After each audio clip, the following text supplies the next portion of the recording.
दीनानाथ मेरी बात छानी कोनी तेरे से, दीनानाथ नमस्कार, आप देख रहे हैं अगर समाज न्यूज और मैं मुकेश बंसल।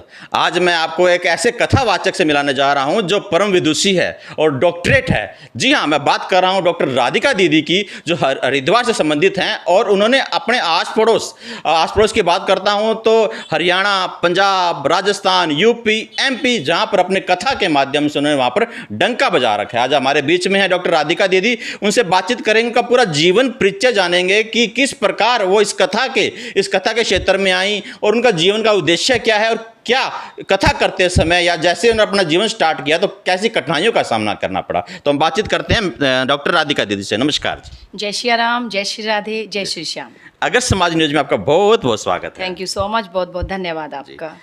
मेरा पहला सवाल आज आपसे ये रहेगा कि आपका जीवन परिचय क्या है, आपका जन्म कहाँ हुआ, किस परिवेश में हुआ और आप किस तरीके से इस कथा वाले क्षेत्र में आए। सबसे पहले तो मैं सभी सुनने वालों को जय सिया राम, जय श्री श्याम बोलना चाहती हूँ। सभी को राधे राधे। मेरा जन्म यूपी सहारनपुर, एक ज़िला है बहुत बड़ा, तो मेरा जन्म वहीं पर हुआ। परिवेश घर का ही ऐसा था। पिताजी भी जो गांव वाले थे, जो शहर वाले थे, वो सभी पिताजी को गुरुजी के नाम से ही संबोधित करते थे, क्योंकि उनका भी जो कार्य था वो बच्चों को पढ़ाना था। वो भी शिक्षक थे, टीचर थे मेरे पापा। तो वो हमेशा यही कहते थे कि अच्छा कार्य करो, अच्छे बनो। कोई ऐसा कार्य करना चाहिए कि ऐसे तो सभी ज़िंदगी जी रहे हैं, पर कोई ऐसा कार्य करना चाहिए कि हमारे साथ साथ और भी लोगों का भला हो। तो मुझे जो परिवेश मिला वो मेरे माता पिता से धार्मिक परिवेश मिला। मेरे पापा बड़े अच्छे इंसान थे, बड़े धार्मिक इंसान थे। मेरी मम्मी भी बड़ी अच्छी इंसान है, बड़ी धार्मिक इंसान है। तो घर का वातावरण कहें या परिवेश कहें, मुझे सब प्रेरणा वहीं से मिली। जी दीदी जी, आप डॉक्टर लगाते हैं, डॉक्टर राधिका दीदी, डॉक्टर क्यों लगाते हैं? तो क्योंकि मैंने पीएचडी किया। ओके। हाँ जी। बहुत बड़ी बात है कि कथा मतलब डॉक्टरेट किया इन्होंने, डॉक्टरेट पीएचडी किया, तो चाहते तो ये दूसरे क्षेत्र में भी जा सकते, तो फिर आपने कथा का क्षेत्र ही क्यों चुना? आपने बिल्कुल राइट कहा कि मैं दूसरे क्षेत्र में भी जा सकती थी, लेकिन मुझे कुछ बड़ा करना था, कुछ बड़ा कार्य करना था और धर्म से लोगों को ज़्यादा से ज़्यादा जोड़ना था। क्योंकि मैंने एक बात सुनी है कि कथा माने, लोग कहते हैं कि कथा माने बोर।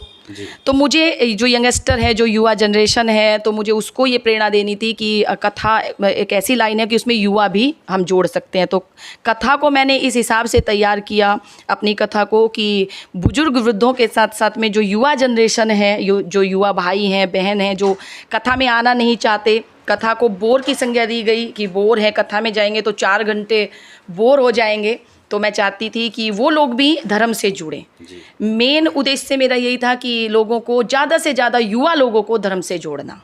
एक कड़वा सवाल यहाँ पर आ जाता है कि कथा को लेकर आजकल देखा गया है कि एक व्यवसाय, बिजनेस बना लिया गया है। इसके बारे में क्या बोलना चाहेंगे आप? बिजनेस तो नहीं कहूँगी, पर ये ज़रूर कहूँगी कि गृहस्थी होती है सबकी। जैसे हमारे साथ में 8 से 10 लोग या 10 से 12 लोग भी कई बार होते हैं, तो सबकी गृहस्थी होती है, सबके बच्चे होते हैं।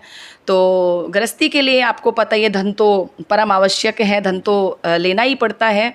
लेकिन कथा बिजनेस नहीं है, कथा को बिजनेस नहीं कहेंगे। कई बार लोग कहते हैं दीदी पैसा लेती हैं कथा का, या भाई कथावाचक हैं जो पैसा लेकर के कथा करते हैं। तो मुझे औरों का तो मैं नहीं कहूँगी कुछ भी, पर मेरे साथ में जो 10-12 लोग होते हैं, मैं केवल उनका, और जो अपने निवास, मेरा जो निवास है हरिद्वार में, वहाँ पर संतों की सेवा होती है, संतों को भंडारा करवाया जाता है और जो गरीब असहाय माताएं हैं उनकी सेवा का कार्य किया जाता है।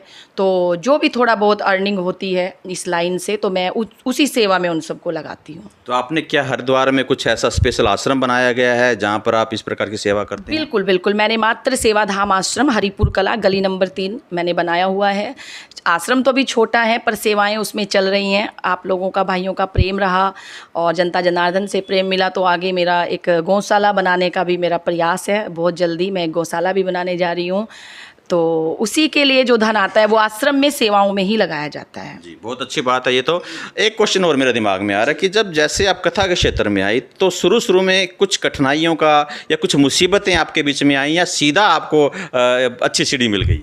नहीं, एकदम से तो अच्छी सीढ़ी नहीं मिली। परिस्थितियाँ तो बहुत विपरीत हुई, बहुत लोगों ने आलोचनाएं भी की, परिवार से भी आलोचनाएं मिली, माता पिता को सपोर्ट नहीं मिला। क्योंकि हम देखते हैं कि कोई बच्चा धर्म में जाता है तो सबसे पहले तो हमारा समाज ही उसको खींचता है, लेकिन मुझे मेरे मम्मी पापा का बहुत सपोर्ट था। मेरी मम्मी का अभी भी मुझे बहुत सपोर्ट है। और मेरे माता पिता मुझे बचपन से एक ही बात कहते थे कि जोत से जोत जगाते चलो, प्रेम की गंगा बहाते चलो, राह में आए जो दीन दुखी, सबको गले से लगाते चलो, प्रेम की गंगा बहाते चलो।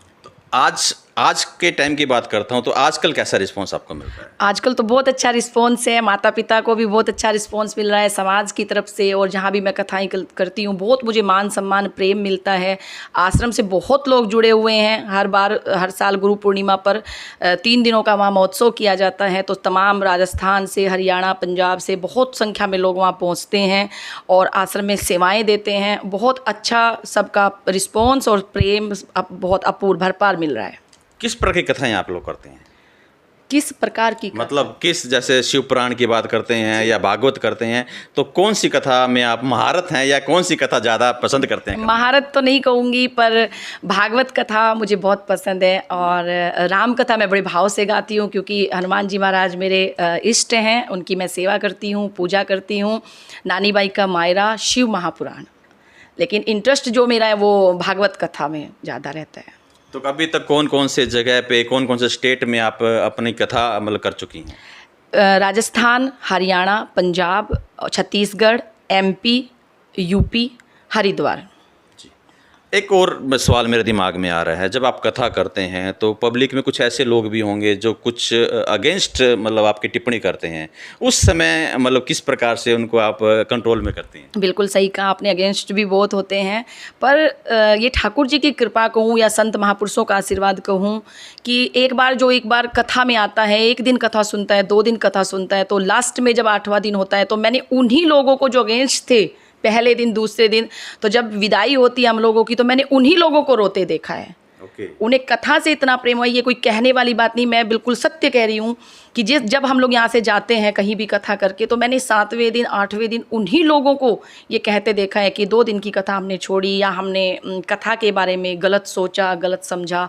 तो अगेंस्ट भी यही तो कार्य है कि जो कथा के अगेंस्ट खड़े होते हैं, हमारे विरोधी होते हैं, उन्हीं को अपने पक्ष में करना, उन्हीं को धर्म से जोड़ना, यही हमारा कार्य है। Very good. ये बहुत बड़ी बात डॉक्टर राधिका दीदी ने बोला है कि जो अगेंस्ट होते हैं, जो मानते नहीं है या धर्म के विपरीत चलते हैं, उन्हीं लोगों को कथा के माध्यम से जोड़ना होता है। बहुत अच्छी बात है। तो और कुछ, क्या आप कथा की कुछ लाइनें या कुछ ऐसे जो आप बहुत अच्छे मतलब भजन भी गाते हैं, तो 2 लाइनें कुछ सुना के बताएंगी? भजन की लाइनें तो मैं गा देती हूँ। भजन मुझे बचपन से ही बड़े पसंद हैं और भजन के प्रति मेरा बड़ा प्रेम है, तो मैं 2 लाइनें भजन की गाती हूँ। मेरी लगी श्याम संग प्रीत ये दुनिया क्या जाने, मेरी लगी श्याम संग प्रीत ये दुनिया क्या जाने, क्या जाने कोई क्या जाने, क्या जाने कोई क्या जाने, मेरी लगी श्याम संग प्रीत ये दुनिया क्या जाने। मुझे श्याम बाबा का एक भजन बहुत पसंद है, वो उसकी मैं 2 लाइनें गाकर आपको सुनाना चाहूँगी। दीनानाथ मेरी बात छानी कोनी तेरे से, दीनानाथ मेरी बात छानी कोनी तेरे से, आखड़ ली चूरा कर बाबा जासी कठे मेरे से, आखड़ ली चुरा कर बाबा जासी कठे मेरे से, दीनानाथ मेरी बात छानी कोनी तेरे से। एक अंतिम सवाल रहेगा, कथा करने की प्रेरणा आपको कहाँ से मिली? और कथा करने की प्रेरणा, जैसा कि मैंने कहा, मेरे मम्मी पापा से ही मिली सबसे पहले, तो फिर गुरुजन से मिली। मेरे परम श्रद्धेय डॉक्टर राम कुमार दास जी महाराज, मेरे गुरुदेव, उनसे मुझे प्रेरणा मिली। मेरे मम्मी पापा से मुझे प्रेरणा मिली। और मेरी कथा का जो उद्देश्य है वो यही है कि युवा जनरेशन को धर्म से जोड़ना। जी, आपके जो श्रद्धालु हैं उनको क्या संदेश देना चाहेंगे? मैं यही संदेश देना चाहूँगी कि खुद भी कथा सुनो, अपने बच्चों को भी कथा में लाओ। बच्चों को शुरू से, बचपन से एक माहौल मत बनाओ कि कथा में जाओगे तो आप बोर हो जाओगे। कथा बोर होने वाला स्थान नहीं है। कथा हमें धर्म से जोड़ती है और धर्म हमें मोक्ष तक लेकर जाता है। तो मैं यही कहूँगी कि आप खुद आओ, खुद सुनो, अपने बच्चों को सुनाओ, धर्म से जुड़ो, अच्छे कार्य करो और अच्छी चीज़ों का अनुसरण करो और गलत जो भी चीज़ें हैं, आपके अंदर कोई गलत आदतें हैं, उनका त्याग करो।